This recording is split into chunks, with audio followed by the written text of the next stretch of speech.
Hola, gente bonita, amante del vino, wine lover. Estamos en una edición más de Convinados y hoy tenemos a una maravillosa mujer, además de profesionista, amiga. Y estoy muy agradecida porque, como dices ahorita, Sandra, por fin lo logramos. Ay, por fin lo logramos. Gracias, Janet. No, al contrario, gracias Feliz por de estar aquí, de haber logrado venir a tu salón y vivir un poco más tu vida aquí en Chihuahua. Muchas gracias, Sandra. Yo feliz de tenerte aquí en Chihuahua. Chihuahua. Sabes que esta es tu casa. Gracias. Y que, pues bueno, aquí siempre es un honor tenerte. Muchas gracias. Aquí en el estado. Y pues bueno, feliz. Aquí hago rápido una intervención.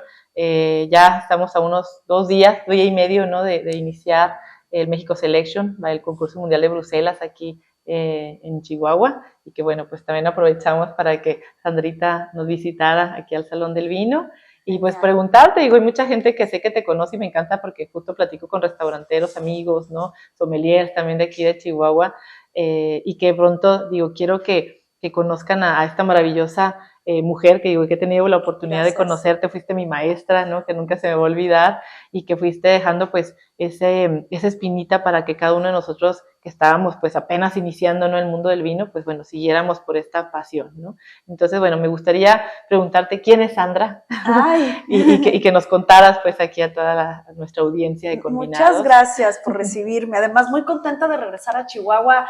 Es mi segunda vez en Chihuahua y siempre a través del vino. El vino es el que me trae a Chihuahua. Sí. Próximamente me va a traer otras cosas porque mi sobrina y mi ahijada se va a casar con un chico de Chihuahua, así es que próximamente me va a tocar indirectamente emparentar. ¡Qué padre! Pues bueno, mira, no se diga más. Sí, pero además fíjate que yo creo que voy a vivir un Chihuahua diferente porque la primera vez que venimos, si te acordarás, fue después de la pandemia. Sí, y entonces creo que estábamos pues con los cuidados que se tenía que tener, posiblemente no con una agenda tan nutrida como la que vamos a tener ahora, aunque siempre increíblemente bien organizada. Entonces creo que vamos a gozarla mucho y vamos a conocer sobre vino de Chihuahua. Pues, ¿quién es Sandra? Pues Sandra es una persona que en su vida personal y su vida profesional como que no se puede disasociar. Creo que cuando esta profesión tiene yo creo que este ángulo de que se vuelve también tu vida y no la puedes separar porque la manera en la que vives tu vida a través del vino, la llevas a tu vida social también, la llevas a tu vida familiar. Y entonces creo que eso hace que sea una persona que te puedo decir creo que muy genuina y muy auténtica entre mi vida personal y mi vida profesional. Y eso también hace que tengas que convivir con una vida personal que a veces es difícil.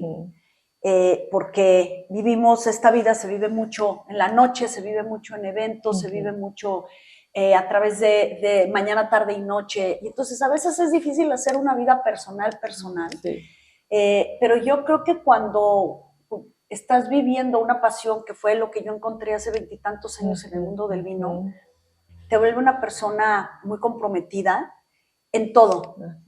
En tu profesión, en tu vida, con tus relaciones, con tu familia. Entonces yo creo que esa es Sandra, una persona muy comprometida. Ay, me encanta. Pues digo que estoy feliz de que estés aquí a escucharte hablar. ¿Y cómo es? Digo, yo recuerdo muchísimo cuando estábamos en los primeros diplomados de sommelier, ¿no? Que la mayoría, o sea, eran contadas las mujeres sommeliers, ¿no? Y sé que eres de esta generación en la que, pues sí, ciertamente era mayor el porcentaje de hombres, ¿no? De varones que eran nuestros instructores y que eran contadas, me acuerdo que estabas tú, Pilar y Gina, y yo creo que para de contar, ¿no? Y Sofía Bernín, que también le mandamos saludos. Claro. Entonces, digo, y yo me acuerdo que nada más eran ustedes. Entonces, ¿cómo has visto, cómo fue como ese proceso, ¿no? De irte involucrando, pues, en Tal cual. Éramos, yo creo que 4 mujeres. Otra persona que me viene a la mente de esos entonces, Eva Galeto, que vendía vino del Priorato, la primera persona que vendía vino del Priorato, y por quien yo conocí Priorato en México, era Eva Galeto. Entonces, éramos muy pocas mujeres que convivíamos en el mundo del alcohol. Cuando estaba dominado por hombres y estaba dominado por un estilo muy particular, en donde era un estilo de trabajo, un estilo de contacto un poco alejado de la socialización. Creo que en ese entonces todavía me tocó que el sommelier era una figura que la veías como inalcanzable si no pedías una botella de vino carísima en un restaurante, y entonces como si no hubieras tenido derecho a llamarle a algún profesional que te platicara lo que ibas a beber. A veces eran listas muy grandes de vino las que teníamos. Yo creo que había dos cosas, o había unas listas interminables de vino que tenías que saber un poco para poderlo entender, y entonces cómo te conectabas si no tenías tanto conocimiento, o la gente que tenía mucho presupuesto y pedía las cosas conocidas a través de tener un presupuesto y poderlas pagar, o había restaurantes donde no había vino. Sí. O había vinos que en realidad los de esa época y lo poco que había por copeo, pues eran cosas muy clásicas y cosas que no necesariamente tenían una conversación de actualidad ni una conversación mucho más de interés para aprender del mundo del vino. Entonces, lo que hemos acortado en 20 años de haber transformado una industria a todos es increíble, ¿no? Una industria que desde hace varios años crece a doble dígito, cuando la economía del país a veces no está llegando ni al 2.5 y 3% de crecimiento, y que esta sea una industria que crece más del 10% anual. Yo creo que eso es increíble, ¿no? Y esto ha sucedido en los últimos 20 años. Así es. Y que me encanta, te digo, porque de las precursoras, pues has sido tú. ¿Y cómo ha sido ese prepararse, Sandra? Porque digo, además de que, bueno, tienes el diploma de sommelier, has estado cursando también estos Master Wine, el Master Sommelier, o sea, que nos platiques también cómo ha sido ese reto, ¿no? de Sandra durante esa carrera, ¿no? Claro. También que nos cuentes qué tan complicado, qué tan fácil ha sido, o cómo se ha abierto ¿cómo lo podemos decir? Esos caminos. Como esos caminos, sí. Pues mira, fíjate que cuando yo empecé a estudiar sobre el mundo del vino y cuando yo decidí que esto me quería dedicar, era una época donde no tenías posibilidades en México de tener una carrera de continuidad en el mundo del vino. Apenas existía uno que otro diplomado. Yo me acuerdo que había algo de vinos y destilados en el Tepeyac, en la Universidad del Tepeyac, y había algo de vinos y destilados, me acuerdo, en la Anáhuac, porque cuando la Anáhuac se une al Cordon Bleu, había una clase de vinos, pero poco más, ¿no? Entonces yo regreso de haber estudiado y de haber empezado a entender la enología. Yo empecé a estudiar sommeliería, apreciación de vino, y fue tal mi interés de decir, es que yo quiero saber por qué este vino puede oler a durazno, que dije, voy a estudiar viticultura y voy a estudiar enología, y estudié una certificación en viticultura, en enología, mientras estaba estudiando el curso de apreciación de vino. Y cuando yo termino la formalidad de los estudios, yo me acuerdo que esto fue en California, en Estados Unidos, entre San Francisco, Sacramento y Napa Valley. Yo viví 3 años donde inicié todos estos estudios. Y una de las cosas que me decían es, tienes que incorporarte a un programa de educación continua, porque si no lo haces, no te vas a actualizar. Y la profesión, porque en ese momento era un oficio, la sommelería es un oficio, y un oficio se construye a través de habilidades y a través de experiencia.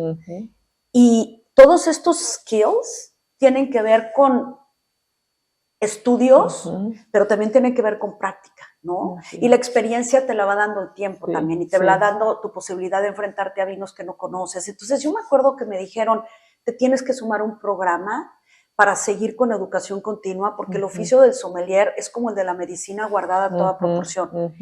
Porque si no estás actualizado, vas a irte quedando atrás. Y en México no había posibilidades de entrar a un curso de educación continua. Y entonces fui la primer mujer inscrita en el programa de la Corte de Master Sommeliers. Pero en la Corte, cuando la Corte estaba en Estados Unidos, porque la Corte que nace en Inglaterra abrió en Estados Unidos un capítulo, y pues a mí me dijeron, pues te tienes que inscribir, lo más cerca era Estados Unidos, y una vez que entras al programa empiezas a tener mentores, al menos en mi época así trataba, y mi mentor Jay Fletcher vivía en Denver. Y entonces para que yo pudiera estudiar, para que yo pudiera catar, tenía que ir a Denver a entrenarme con él, para que después yo pudiera aplicar a los exámenes que todos eran en Estados Unidos. Entonces yo me acuerdo haber vendido mi coche, pues es que ¿de qué otra manera vendía mi coche? Me quedaba en las peores habitaciones de hoteles, me acuerdo que llevaba chamarras y suéteres para tapar las ventanas rotas, porque pues era muy caro poder hacer esta profesión si querías continuar tus estudios, y ya no digas el acceso a vino. Yo me acuerdo que cuando empecé a estudiar el capítulo de Alemania, yo decía, ¿y qué voy a probar en México para aprender, no? Entonces tenías que invertir en traerte las botellas de vino, tenía que invertir a ir a Denver o a Cachar, en donde estuviera mi mentor para ir a entrenarme y que me ayudara. Y luego te llegaban los avisos de, ok, ya tienes lugar en este examen, paga y trasládate a... Entonces me tocó hacer exámenes en Anaheim, Orlando, Tampa, Vail, Colorado. Entonces así era, ya tienes lugar, tal día, tal hora, preséntate en tal lugar. Entonces era mucha inversión para poder continuar en los estudios y haberte formado, pero cuando estás convencido de que eso es lo que quieres, yo siempre dije, parte de lo que gano se tiene que ir a estudiar y se tiene que invertir para estudio y se tiene que ver como una inversión que va a redituar en un futuro. Y yo creo que eso es parte de la fórmula. Nunca lo dudé y de verdad vendía lo que tenía que vender. Mi sueldo casi todo se iba en eso, entre poder pagar las rentas, poder pagar tu vida y todo lo demás se iba a viáticos y se iba. Entonces llega un momento en el que vas avanzando y muchas veces cuando llegas ya al tercer nivel, pues es hacerlo muchas veces. La gente pasa muchas veces el tercer nivel 9 veces después. O sea, es una inversión. Entonces, ¿qué va pasando en tu vida? Te vas involucrando más, vas adquiriendo mayores responsabilidades, vas haciéndote, por ejemplo, de negocios, y entonces empiezas a tener que encontrar esa manera de estudiar en tu propio país, ¿no? Entonces, en México apenas empezaban a formar los diplomados de las asociaciones, pero yo y todo eso yo ya lo había pasado, ¿no? Entonces, generar como ya ese nivel donde ya puedes empezar a estudiar en tu país sucedió muchos años después, pero es siempre invertir para estudiar y lo tienes que ver como una inversión y no como un gasto. Invertir para catar, porque la única manera de aprender ciertas sutilezas es catando, ¿no? Invertir para estar con los mejores y catar con los mejores. Yo invertía por ir de oyente, ¿no? Por ir a servir vino y aprender, ¿no? En concursos en Estados Unidos. Yo me acuerdo que una vez me fui a Las Vegas a apoyar un curso de la Corte de Master Sommeliers, sirviendo vino y apoyando ahí a la gente con tal de aprender y de entender el sistema. Porque muchas veces tienes que entender el sistema de esos cursos. Y si entiendes el sistema, tienes como el 30 o 40% de tu vida que se relaja porque ya sabes qué tienes que hacer. Porque entre la página web, entre cómo te inscribes, entre cómo estudias, entre a qué te vas a enfrentar, cuánto tiempo tienes para presentar un examen, eso es muy ¿cómo te puedo decir? A veces hasta da mucha ansiedad. Es muy challenging, es un reto muy grande aprender el sistema de cómo se hace lo que tú quieres hacer, ¿no? Cuando no tienes guía en México. Entonces siento que eso hizo que tienes que te pongas como punta de lanza y que digas, esto también es por todos los demás a los que yo pueda apoyar para que entiendan que de esto sí se puede vivir. Siempre y cuando haya compromiso y haya mucha disciplina. Así es. Yo le añadiría, además de compromiso, disciplina y humildad, porque esa es la parte en la que... claro. Sí, creo que sí es parte que te digo, de ustedes, que han sido también un ejemplo y esas figuras, ¿no? Que aparte de valorarlos profesionalmente, digo, ese cariño, han sido ejemplos, ¿no? Con su vida. Y te digo, me encanta ver también ese crecimiento que has tenido y que gracias también a la tecnología, a las redes sociales y estos encuentros que hemos tenido, ¿no? En los concursos, pues bueno, también tenerte acá. Pero ve que reciente es, ¿no? Sí, exacto. ¿Cuántos concursos llevaremos en México? ¿5, tal vez 6? 5 más o menos, 5 o 6. Fíjate, es bien reciente. Que también el mundo en general volteó a ver a México como un país con potencial, ¿no? O sea, históricamente España, que siempre ha sido un país donde México ha sido muy importante por herencia, pero es reciente. Lo que hoy estamos viviendo, yo creo que yo lo empecé a vivir en México, el boom del vino mexicano, yo lo empecé a vivir entre el 2008 y el 2010. Ándale, sí. Pues cuando empiezan a nacer todos los proyectos en Baja California, empiezan a nacer proyectos en Coahuila y poco más. Bueno, Querétaro y poco más, ¿no? Sí, exacto. ¿Y cómo ves, digo, hablando de esta parte de los crecimientos, ¿no? Como dices tú, pues bueno, ahorita ya que Ensenada, Valle de Guadalupe ya abarca el 70-75% y el otro porcentaje, bueno, ya se ha dado la oportunidad en esas otras 16 regiones vitivinícolas, ¿no? ¿Cómo has visto tú el crecimiento, ya hablando en específico de Chihuahua? ¿Cómo lo ves tú estando del otro lado, ¿no? Allá en Ciudad de México. Yo creo que Chihuahua se ve como un estado bastante extraordinario en muchas cosas. Para muchos impensable pensar, todavía impensable para mucha gente cuando dices que hay vino en Chihuahua. Creo que se ha quedado muy localizado en ciertas ciudades. Yo creo que a Chihuahua le falta una voz un poco más en el Bajío, más contundente, sobre todo en Ciudad de México, aparecer más. Creo que hay bodegas que lo tuvieron el brazo para poder darse a conocer, enseñarse y distribuirse fuera de los límites del norte del país y entonces han logrado colocarse en otras latitudes, pero son bodegas, no necesariamente una voz de un estado. Entonces se ha conocido primero la bodega. Y luego, por cierto, es de Chihuahua y no al revés. ¿No? Exactamente.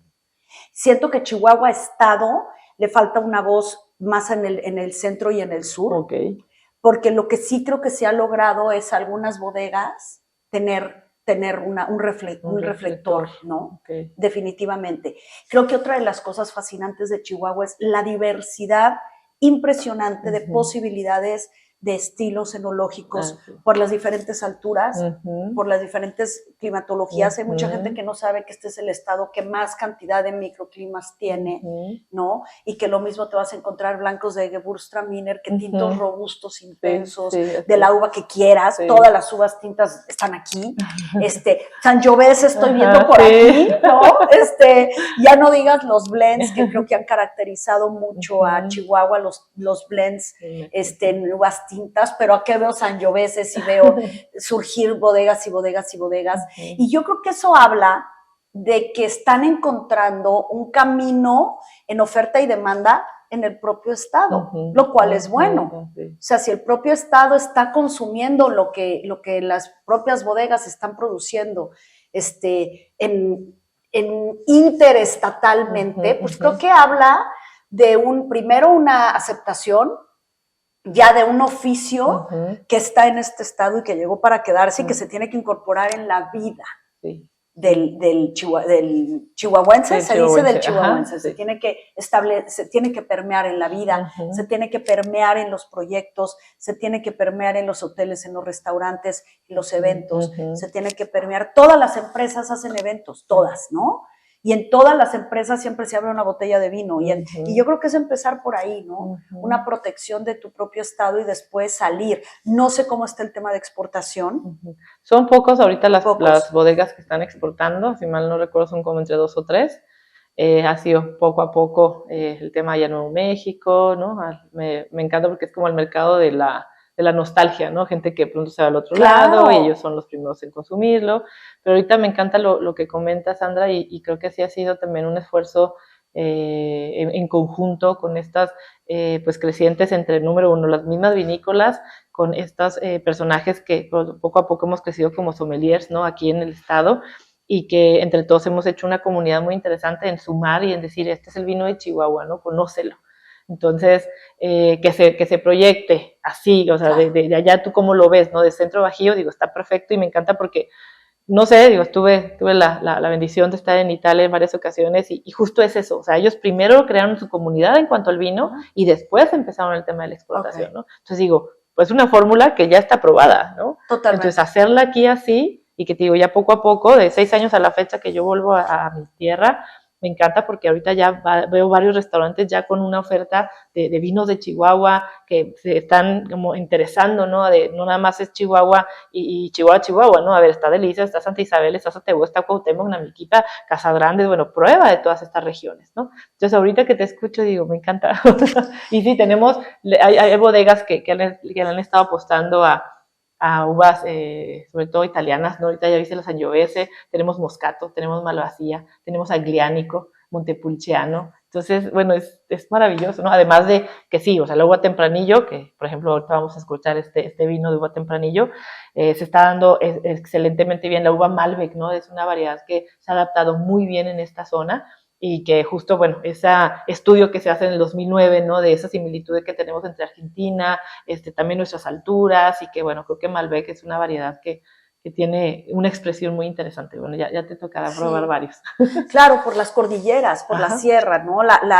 Cuando tú hablas de Argentina, sobre todo Mendoza, ¿no? Ajá. Siempre hablas de la precordillera, de la cordillera, y la altura es el factor clave para encontrar diferentes tipicidades en el Malbec. Y como el Malbec parece que se está colocando como la uva tinta mexicana, parece ser, ¿no? Sí. Ahora, me sorprende mucho, cuéntame, porque tú has sido la promotora número 1 de Chihuahua, y si se conoce Chihuahua es por ti.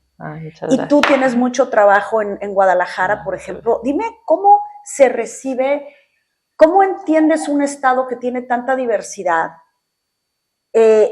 cómo la explicas habiendo tantas uvas con las cuales llevar una experiencia, hablar de un estado, pero lo difícil que es porque tienes tanto que ofrecer en términos de uva. No es como en esos momentos y en los 90s y en los años 2000 donde un estado o un país se daba a conocer a través de la uva que la mayoría producía y que hacían los vinos donde de manera conocida se creía que eran los vinos de mejor calidad.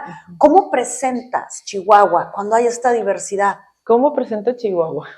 Buena pregunta. Sabes que lo hago, pero no lo había analizado. Yo creo que me baso mucho en lo ya conocido. Por ejemplo, en las variedades de uva o en los perfiles que ya se conocen internacionalmente, ¿no? O sea, el cómo se expresa, por ejemplo, un Malbec, que la mayoría de los Malbec que llegan acá a nivel nacional, pues bueno, son de Argentina, ¿no? Entonces es, ok, ¿qué características tiene ese Malbec argentino y qué características son las que puedes encontrar en los vinos de Chihuahua, en una región, por ejemplo, como Casas Grandes, en donde tenemos una altura de entre 1.500, 1.600 metros al nivel del mar, tenemos diferentes tipos de suelo como arcilla, limo de río, y estas expresiones que vamos a encontrar, ¿no? O sea, sin dejar de fuera el tema de la expresividad de un Malbec, y cómo lo expresas, y luego aparte también les platico un poquito de las parritas, ¿no? Entonces me empiezo a adentrar, pues a lo mejor demasiado, que dices, oye, en cada uno de los viñedos, para entender también cómo fue su proceso, qué edad tienen las parritas, si utilizaban barrica o no. Entonces en eso me voy, ¿no? Y así lo he hecho, por ejemplo, con un vino Cabernet, desde comparando un Burdeos con una tipo Napa, y ver más o menos en qué región de mi zona está, y veo cuáles son las características. Un Cabernet de Delicias es una zona 5, es muy cálido. Entonces ellos, aunque no quieran, la uva se pacifica y llega a tus grados Brix y rápido hay que cosecharla, ¿no? Pero es una tendencia más Napa, ¿no? Pero en cambio te vas, por ejemplo, a un Cabernet Namiquipa, donde estamos a 1.950 metros sobre el nivel del mar, que son de las alturas, pues bueno, voy a tener un perfil más francés, ¿no? Entonces así es como he estado comparando, y también me ha ayudado mucho el tema de hacer catas a ciegas, ¿no? Por ejemplo, hablo de un tempranillo en específico, digo, tenemos ahorita un tempranillo, 24 meses barrica americana, nueva, tostado medio, y esto, por ejemplo, yo lo pongo a ciegas con un Ribera del Duero. Entonces de repente la gente se va por eso y me dice, es que este es el español, Janet. Y yo, a ver, déjenme los destapo, ¿no? Y entonces, mira, se me emociono porque la gente es de, ¡oye!, ¿no? O tenemos tempranillos divinos, que también es barrica francesa, también en 2.100 metros sobre el nivel del mar, y que de pronto ese microclima, ese cuidado, está más al estilo ya de una acidez media más, como un Rioja, y cuando hago la cata ciegas, ellos se van por el tema de que el de Chihuahua es el de Rioja, ¿no? Entonces, eso es lo que me ha ayudado, o sea, digo, es una técnica que me ha ayudado mucho a que la gente lo comprenda, ¿no? Claro. Porque eso es lo que ya de pronto conocemos la mayoría, ¿no? Claro. Entonces, es de las bodegas que llevan miles de años haciendo esto, claro, ¿no? El decir, bueno, ahora prueba mi vino de Chihuahua, claro, ¿no? Mi terroir chihuahuense.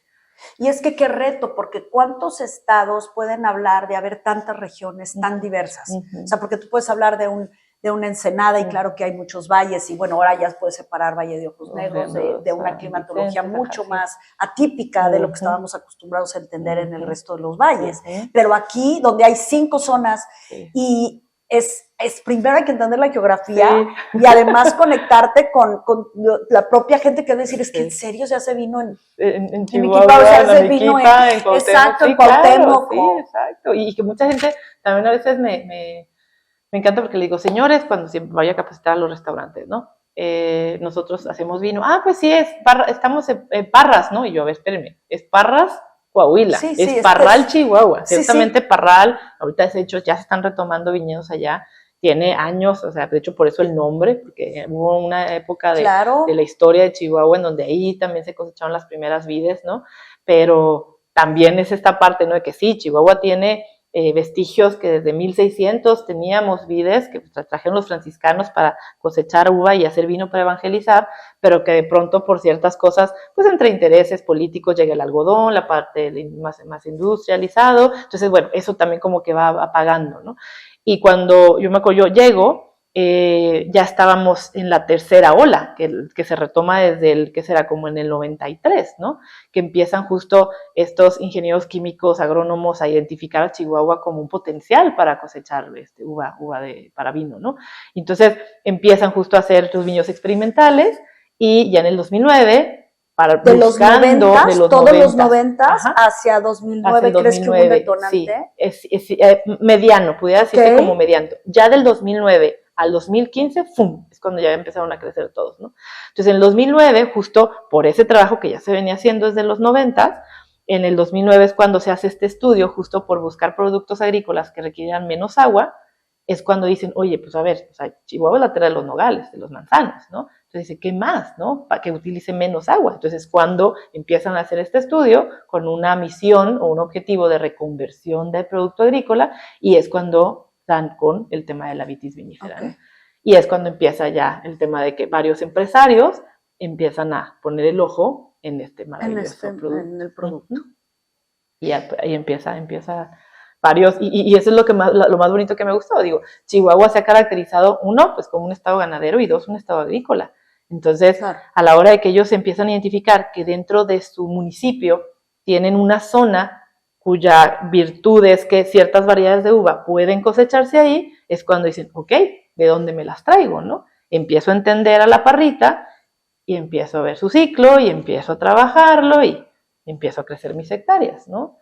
Y ya saben que es pues, muy noble y es todo un reto, noble, ¿no? Y además la inversión, porque es un producto de la agroindustria que es el que más tarda en que tú veas el resultado final. Así es. Entonces, acostumbrado a cultivos que son anuales, incluso algunos semestrales, en donde tienes una recuperación de alguna manera de tu inversión, de una manera más rápida, más confiable, aquí tú sabes que además de todo y de pues, las vicisitudes de la naturaleza y el reto y el riesgo, pues te tienes que esperar. Para ver el resultado, ¿no? Entonces... Y ahorita que dices, Sandra, fíjate, me encanta porque justo cuando nosotros recién llegamos estaba como todo el tema político de que el agua, que nosotros tenemos que pagarle a Estados Unidos y bueno. Y entonces me encantó porque se quedó mucho en mi mente en donde decían los agricultores, oigan, es que si de por sí nosotros, productos agrícolas que ya teníamos solamente 2 ciclos, ya lo tuvimos que reducir a 1. Y es gente que de verdad, y me encanta, te digo, ir a cada viñedo y el que hacen sus canaletas, porque, digo, llueve muy poco aquí en Chihuahua también, ¿no? Pero ya esa parte de que ellos ya saben cómo conservar esa agua y después decir, ok, puede ser riego por goteo. A ver, si gasta de 400 hasta 700 milímetros anuales, ¿cuándo es cuando la puedo ir regando? Pero ahora, ¿qué pasa el tema de las heladas? Entonces tengo que irla conociendo, las plagas, ¿no? Que pronto pues son algo que es nuevo relativamente, ¿no? Totalmente. Entonces, o que de repente también me encanta porque ya son personas que tenían desde los nogales, desde las manzanas, que ya habían trabajado con productos que no fueran químicos, sino lo más natural posible, decir, ok, esto funcionará para mis viñedos, y esa es la parte que también ha servido para apoyar, ¿no? Entonces, ese es el tema, y me encanta, y justo cuando me dicen, oye, pero es que los vinos de Chihuahua no tienen sulfito, y yo, lo mínimo, es la mínima intervención en esa parte. Así nacieron. Sin llegar al tema de exacto. Es que así nacieron las vides. Así es. Con razón. Entonces, por eso te digo, o sea, me encanta porque Ay, bueno, yo estoy, me hicieron unos amigos, y es que no eres objetiva, y le digo, no, de verdad que trato de ser lo más objetiva posible, porque voy también comparando, decir, a ver, ¿solamente Janet que ama Chihuahua, o realmente estamos haciendo bien las cosas? Y voy comparando los otros estados, si no cataras todo el tiempo vinos, como tú lo haces, de todo México y de todo el mundo, pues entonces podrían decir que es tendenciosa, pero de ninguna manera. Sí, exacto, ¿no? Y ahorita ver también cada una de los viñedos que han crecido y que poco a poco de repente me dicen, Janet, ¿qué crees? Pues eres la primera persona, ya tenemos ahorita 10 hectáreas más, ¿no? O ya le apostamos a 3 y nos trajimos de Sí, yo la verdad estoy bien agradecida. ¿Cuántos proyectos hay ahora? Híjole, ahora, hablando de viñedos, tenemos alrededor de 50. Increíble. 50, 52. Ciertamente son viñedos que puede ser desde 1,5 hectáreas, ajá, hasta, nos podemos ir a 80, 100, los que se concentran dos más grandes, pero yo creo que en una media estaríamos hablando de unas 10 hectáreas aproximadamente, ¿no? Y ya después de ahí, pues hay alrededor de entre 12 y 13 que tienen bodega y viñedo. Y hay otras que son solamente bodegas, en donde ellos pues van buscando esta calidad en las uvas, ellos compran la uva 100% chihuahuense y empiezan a vinificar. Y eso también me encanta, porque justo pues vas creciendo también esa industria, ¿no? Y los que tienen su bodega, pues bueno, de pronto van viendo algún terreno, algunas hectáreas, oye, que el abuelito, el tío tenía una, oye, pues réntamela o véndemela, y empieza también a cosechar, ¿no? Y aquí también nos ha dado la oportunidad por parte también de las universidades, sobre todo la UACH y algunas otras, en donde la Facultad de Ciencias Agrotecnológicas, con este tema de la fruticultura, pues bueno, empieza también a apostarle más, ¿no? A la parte de, oye, mira, este es el vino, estilo que se puede hacer, ¿no? Y tengo estas herramientas para que ya cuando esté tu vino, puedas analizar pHs y grados, ¿no? Entonces, eso también nos ha ayudado bastante a seguir mejorando cada uno de los vinos que estamos elaborando, ¿no? Y luego ya empieza también otro proyecto muy lindo, que traen también productos como estilos de levadura, algunas otras enzimas, etcétera, ¿no? Sobre todo, pues, para justo mejorar el estilo de cada uno de los vinos, ¿no? Entonces te digo, ahí va, vamos, y me encanta porque justo platicando, pues con los de Ensenada, cuando voy allá con Paquito Rodríguez, ¿no? Allá en Coahuila, me decían, es que Chihuahua va muy bien. Digo, ha sido todo un esfuerzo y un compromiso, y justo te decía ahorita que veníamos del aeropuerto, ¿no? O sea, cuando yo me voy de Chihuahua, siempre fue yo me voy de Chihuahua a estudiar, a prepararme, ¿en qué? Porque en ese entonces no sabía en qué, pero todo lo que aprenda lo voy a regresar. A mi estado. Y ese siempre ha sido mi misión, mi sueño, y preguntarle a mis amigas de la prepa, ¿no? O sea, que literal decían, es que yo me acuerdo que tenías 16 años y dijiste, yo regreso, ¿no? Ajá. Y aquí estamos, Tiene a la mejor vocera, ¿eh? Muchas gracias. Muchas gracias, feliz de la vida y te digo enamorada. Y justo, o sea, gracias a ti, a Ricardo Espíndola, o sea, a varios amigos de Pilar, Gina, o sea, que realmente cuando los escuchaba yo decía, sí, yo quiero llegar a fortalecer este tema, ¿no? Y cuando se da la oportunidad de fortalecerlo aquí en el terruño, ¿no? Que me vio nacer, digo, me encanta. Pues las has hecho increíbles, es que felicidades. Muchísimas Tú sabes que el vino uno de los vinos más vendidos en uno de los proyectos que yo asesoro es de Chihuahua. Creo que sí me llegaste a platicar un poquito acá cuando nos vimos en julio. Sí. Y está en Cancún, Playa del Carmen. Sí. Así es que hasta allá, hasta esas tierras, así es que hay que llevar un día la voz de Chihuahua como estado, ¿por qué no? Sí, muchas gracias. Sí.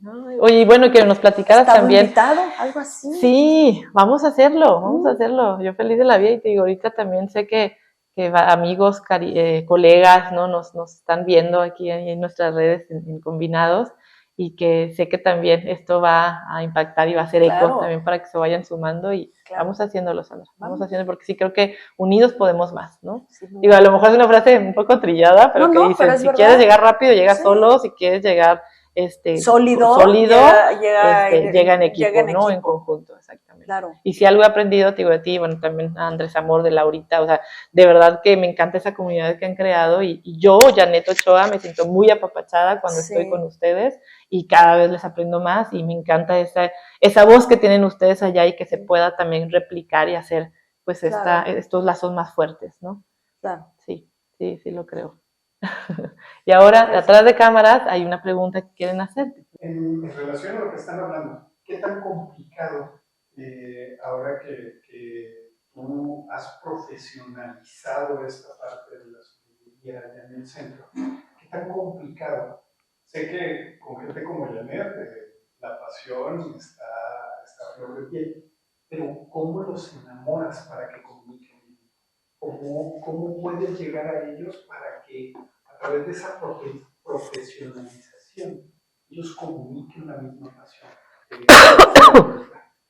Yo creo que lo primero que he logrado es que la gente se le quite el miedo. Yo creo que dos cosas. Uno, que se le quite el miedo a darse cuenta que también tiene la posibilidad de catar una copa de vino y que lo puede hacer y que eso no es exclusivo del estudioso, o eso no es exclusivo de alguien que nació con papilas gustativas privilegiadas. Y segundo, hacerlo lo suficientemente fácil y democrático, pero siempre con respeto. Porque finalmente el vino es un producto que atrás tiene historia y tiene geografía y tiene mano humana. Y yo siempre he dicho, cuando hablo de terroir y de geografía y de clima y que eso es clave para entender el producto, pero yo siempre digo que la uva camina solita, tiene patitas para meterse en el tanque, para prender el switch para empezar una fermentación. Entonces, la mano humana y el ser humano nos conectamos con las historias de otros seres humanos. Entonces, si tú estás probando una copa de vino, pero además te cuento quién está detrás de esa copa de vino, qué tuvo que hacer para llegar a ser lo que está haciendo para que tú lo pruebes, de dónde viene. Finalmente es contar una historia totalmente real y auténtica a la cual esa persona no tiene acceso porque no conoce y no está en el medio, pero ve a través de ti la posibilidad de esa conexión. Y el ser humano vive de poder conectar. Y cuando tú conectas, puedes entonces vincularte. Y una vez que te vinculas con lo que te están contando, entonces ahora vincúlate contigo mismo y entiende tu paladar. Sí. Y entonces yo siempre empiezo por el paladar, porque el paladar es bien fácil. Yo siempre digo, todos sabemos catar estructura, nada más que la tenemos bien confundida. Pero todos sabemos qué es acidez, y todos sabemos qué es astringencia, y todos sabemos qué es textura, y si yo te digo que esto es seco o esto es redondo, te puedes vincular con esas palabras de textura que a mí me encanta. Yo creo que el vino en boca se entiende mucho a través de la textura. Y el gusto es muy fácil, nada más lo tenemos muy confundido. Tú no sabes que la acidez es acidez, y que el dulzor es el dulzor, y que lo salado es salado. El olfato no. Entonces, yo siempre empiezo en un grupo que no conoce de vino, siempre empiezo por el gusto. Porque si empiezo por el olfato, los puedo perder. Pero cuando empiezo por el gusto y le digo, ¿te das cuenta que tu lengua está haciendo esto? ¿Te das cuenta cómo tu cerebro te está ayudando y tu cabeza te está ayudando a mandarte salivación? Porque estás teniendo acidez, y te das cuenta cómo el paso del vino en tu boca te deja sequedad. Todo eso, tú te puedes vincular inmediato y dices, sí, claro que sí, ya lo entendí. Ah, bueno, eso es catar estructura. Ya leíste acidez, ya leíste tanino, ya leíste... Ahora, mídemelo del 1 al 10. Si el 1 es poquito y el 10 es muchísimo, tú dime, esta acidez, ¿cómo la sientes? Ah, no, pues la siento en 5, acidez media. Ya estás catando, ¿no? Una vez que acabo eso, entonces sí me voy al olfato. Y entonces ya en el olfato les explico por qué el olfato es un reto tan grande, porque es una experiencia totalmente personal, pero basada en una ciencia. Y entonces digo, tú no vas a poder oler algo que nunca has olido. Tú no vas a poder reconocer algo que nunca has olido, ¿no? Si tú nunca has olido una jamaica y yo te explico qué es la jamaica, por más que yo te la cuente, que es roja, que huele a flores, que es como si olieras un arándano, pero al mismo tiempo es muy ácida, hasta que tú no haces el ejercicio personal, no te vas a vincular con ello. Entonces, les enseño cómo el olfato tiene que ver con tu posibilidad de haberte conectado con lo que hueles, porque siempre les digo esto que me dijo una maestra, para aprender a oler tienes que darte cuenta que una cosa es respirar y otra cosa es oler. Y esa fue mi primera clase. Yo siempre digo lo genuino. Mi primera clase de vino formal en la vida en Napa, en el Culinary Institute, yo dije, yo me voy a dar de baja en este instante. Yo no huelo a mango, yo no huelo a durazno, yo no huelo a uva. Y entonces voy con mi maestra a darme de baja y me dice, ¿sabes cuál es tu problema? que sabes respirar, pero no sabes oler y no sabes la diferencia. Respirar es un acto involuntario, oler es un acto voluntario. Ponle voluntad al olfato y entonces vas a empezar a oler. Me encanta, me encanta. Y cuando se lo cuentas a alguien y alguien dice, pues entonces yo también puedo, claro, pues claro que claro puedes. que Ahora puedes. nada más ejercítalo. Sí. Porque igual y toda tu vida has olido un pimiento, pero ahorita si te digo, dime, descríbemelo, no me lo puedes describir. Sí. Entonces, ponle atención, ponle conciencia a lo que hueles y entonces esa referencia pasará de un lado de tu cerebro a otro lado de tu cerebro para que lo recuerdes siempre. Sí. Y lo pasas de la amígdala y lo pasas al córtex Sí. prefrontal donde vienen los estímulos cognitivos sí. inmediatos. Y entonces vuelve el olfato como es el tacto. Tú vas a tocar algo y está súper caliente. Un día vas a oler y te vas a dar cuenta rapidísimo que lo que estás oliendo es fresa. Pero eso es un músculo que tienes que ejercitar para que eso suceda porque no es inmediato como el cerebro con la acidez. Eso no es inmediato. Entonces ya que sientas esas bases, ya atraes mucho interés porque la gente se da cuenta que sí, que hay un ejercicio personal que requiere de un respeto y requiere de que le dediques, de que le eches ganitas. Sí, sí, como es tú la Entonces práctica. hay que hacerlo fácil, pero no le pierdas el respeto porque es fácil mientras sepas cómo y apliques la técnica. Y entonces así es como le hago. Me encanta. Y es que me encanta porque te escucho y digo, esa parte de la técnica, ¿no? Y justo, no me acuerdo si fue en otra edición, pero o ayer lo platicaba con unos amigos, que digo, yo le agradezco mucho a mis padres porque ellos me enseñaron a oler antes de comer. O sea, esa parte fue al revés. O sea, es importantísimo. Y me acuerdo que mi mamá lo primero era, pero todo lo olía, ¿sabes? Y hasta mi abuelita, ay no, ya están oliendo todo, ¿no? Y mis hermanas, de verdad. Ojalá todos hiciéramos eso, todos. Sí, y ese es yo creo que por eso te digo, tengo lo mejor de los dos mundos. Mi papá que en paz descanse, mi mami que está en Guadalajara, y que me dieron la oportunidad de ser sensibles, ¿no? En ese tema. Entonces, literal, antes de, pues sí, o sea, de probar es olerlo, y ya, ¿no? Y me acuerdo que mi mamá se comía, o sea, daba un bocado, cerraba los ojos y lo disfrutaba tanto.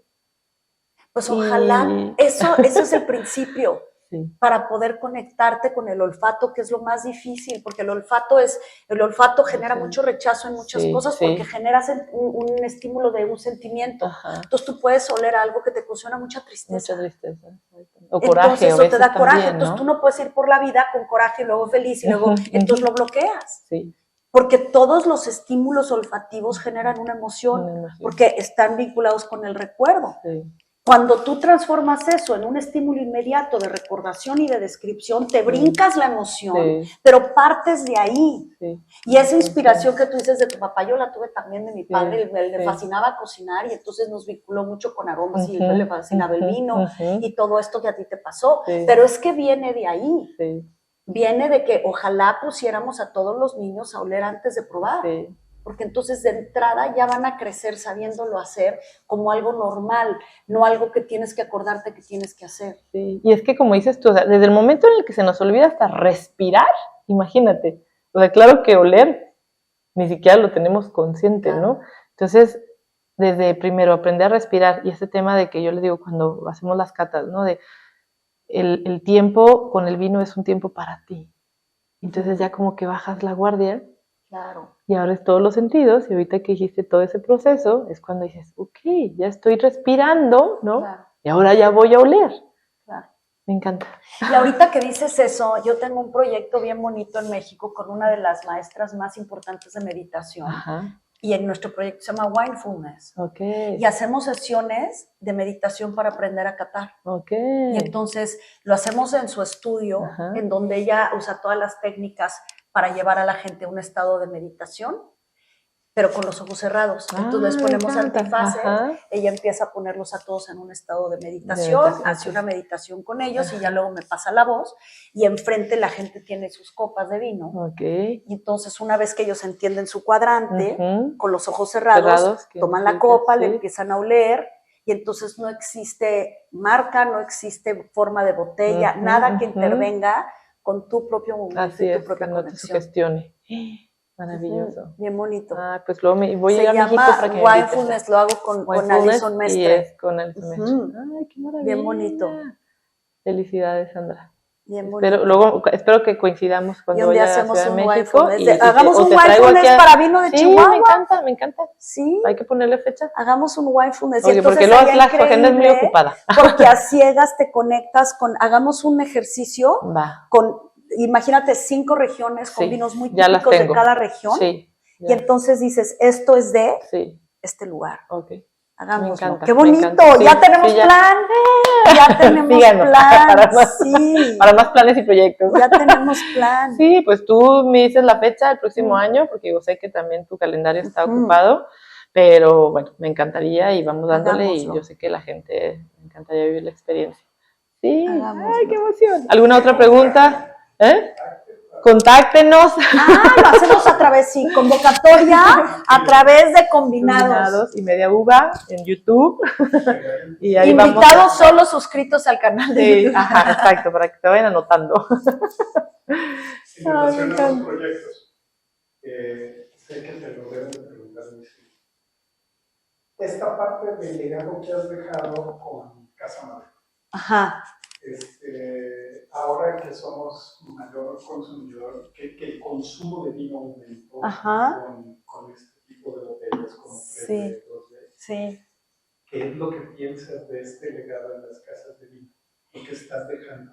Bueno, para mí, yo creo que haber creado 3B fue uno de los grandes aprendizajes en mi vida. Primero porque yo creo que creamos en conjunto, obviamente en la familia Milmo y mis socios en ese momento y yo, creamos el vino más democrático del país.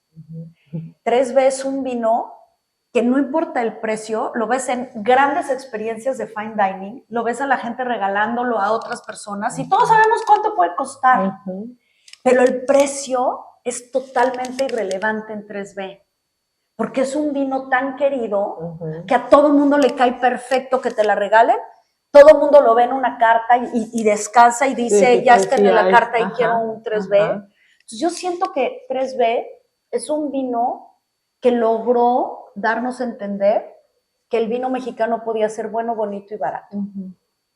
Llegó en una época donde tenías que pagar más de 500 pesos para beber un vino mexicano de nombre. La gente empezaba a compararlo con vinos de otros países que costaban menos y decían, el vino mexicano es carísimo. Y por muchos años siempre era, el vino mexicano es muy caro y compáralo con Rioja y compáralo con Ribera del Duero. Pero yo creo que 3B lo que puso en el mapa es si hay posibilidades de hacer un vino. En ese momento cuando salió al mercado costaba 215 pesos. Sí hay posibilidades, era una etiqueta hermosa, al grado tal que toda la bodega migró a ese look and feel de etiqueta años después. Porque nosotros en ese momento cuando hicimos 3B le dijimos, es que tu etiqueta negra con la hiedra verde es muy aburrida, ya es muy clásica, ya es muy antigua, exactamente. No va a conectar con lo que queremos hacer con 3B, porque 3B nació como el primer vino personalizado para un proyecto específico. Cosa que nunca en México se había hecho algo así. Y entonces nos costó trabajo convencer a la bodega porque no entendía por qué queríamos hacer un vino que ellos no iban a poder vender y poner un vino que no iba a poder tener la etiqueta que ellos tenían. Y entonces decían, ¿qué locura es esto? ¿No? Fue un proyecto muy avanzado para la época que vivía México. Fue un proyecto que salió además después con un amor increíble porque es un proyecto que nació solamente y en exclusiva para Mexicana de Aviación. Se buscaba el vino y decían, es que no sé de qué me estás hablando, si es un vino de Casa Madero.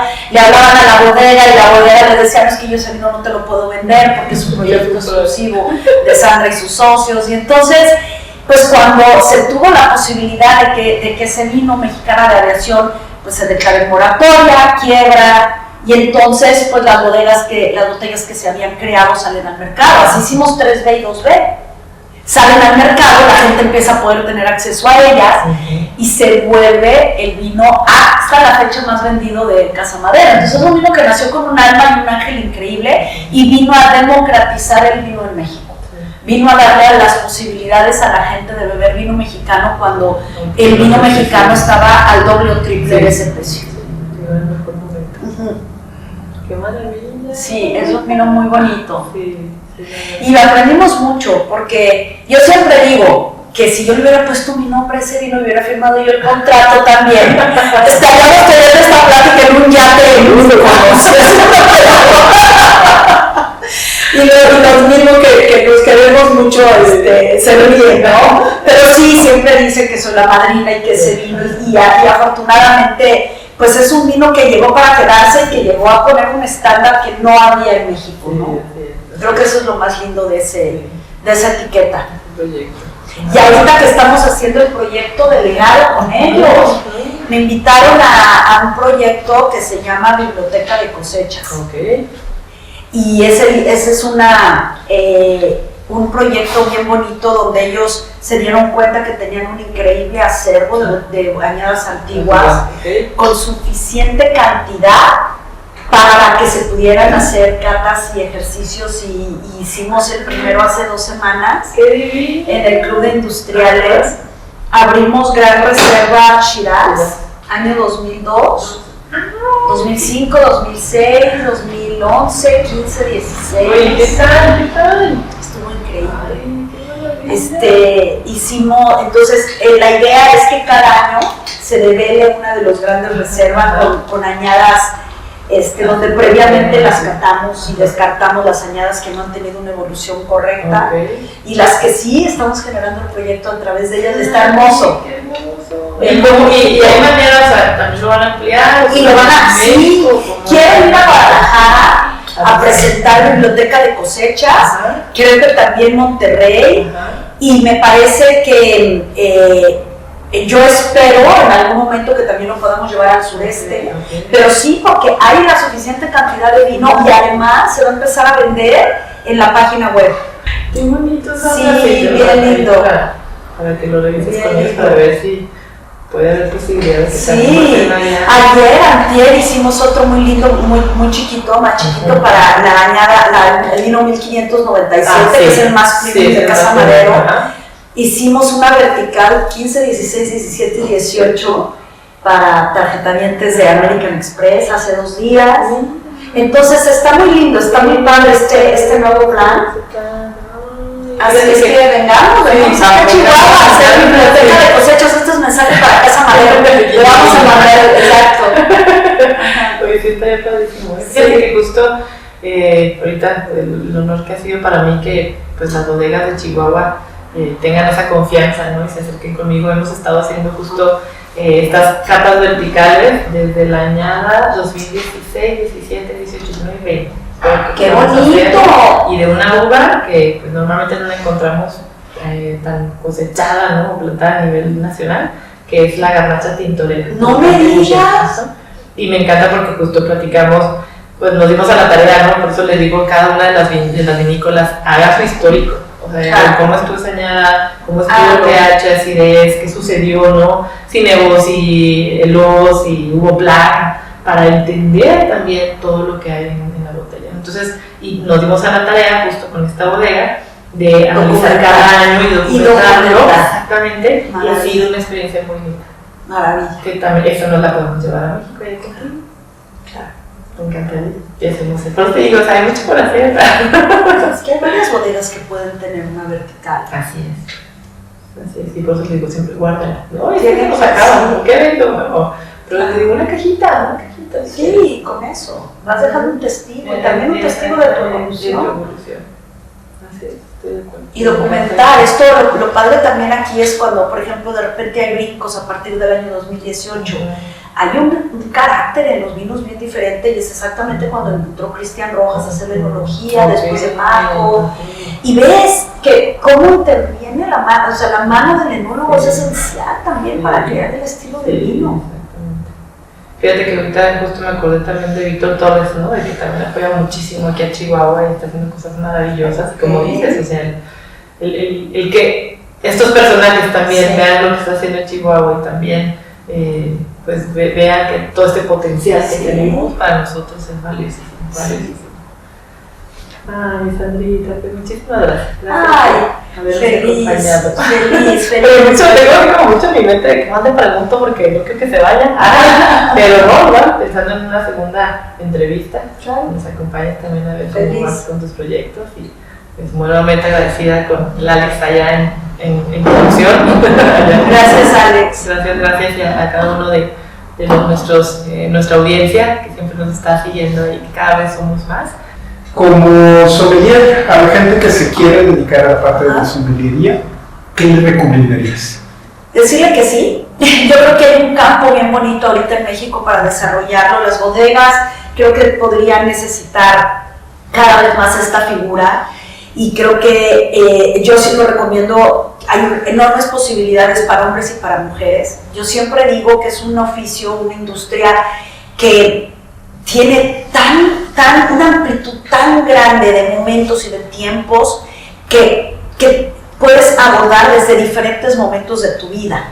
O sea, por eso creo que también para mujeres es una profesión muy, muy linda, y ahorita explico por qué, no por un tema de género, pero hay ciertos momentos por lo que está pasando una mujer, en donde igual es un momento donde tú quieres dedicarle tiempo a tu casa y a tus hijos, pero entonces puedes optar por hacer educación en las mañanas, ¿no? O hacer un tema comercial de 8 de la mañana a 4 de la tarde. Hay momentos donde lo puedes abordar de manera por horarios y eventual. Hay full time si te quieres dedicar al 100% y entonces trabajar en distribución para un proyecto. O sea, hay tantas maneras, tantas áreas a las cuales le puedes dedicar en diferentes momentos de tu vida en el mundo del vino, que hay pocas industrias que te pueden ofrecer ventas, educación, mercadotecnia, relación, telemarketing, redes, digital, producción, en fin, desde donde vengas de tu lugar puedes dedicarte a la industria del vino. Entonces creo que hay un enorme potencial. Número 2, no te quedes nada más con un diplomado.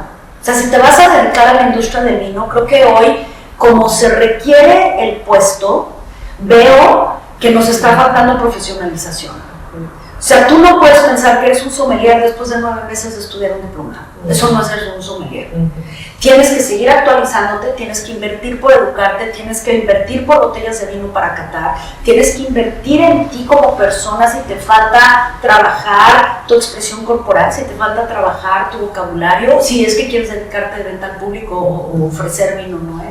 en un lugar. Entonces, tienes que tener multihabilidades. Y no te puedes quedar, ni puedes decir que yo era sommelier y ponerlo en tu currículum porque estudiaste un diplomado de 9 meses. Eso no es ser un sommelier. Disciplina al 100% en tu vida personal y en tu vida profesional. Porque no se puede disasociar. Tú trabajas para una marca de alcohol y esa marca de alcohol no te quiere ver pasado de copas en un evento en la noche aunque no tenga nada que ver con él. Eres tu figura y tu imagen trabajando para una marca de alcohol. Entonces, todas esas cosas se tienen que cuidar. Y si estás dispuesto a eso, creo que es un oficio y una profesión increíble y muy gratificante. Bueno, pues muchísimas gracias. Gracias a ti. Gracias, salud. Salud. Nos vemos pronto. Salud y felicidades. Muchas gracias, Sandra. Felicidades. Salud.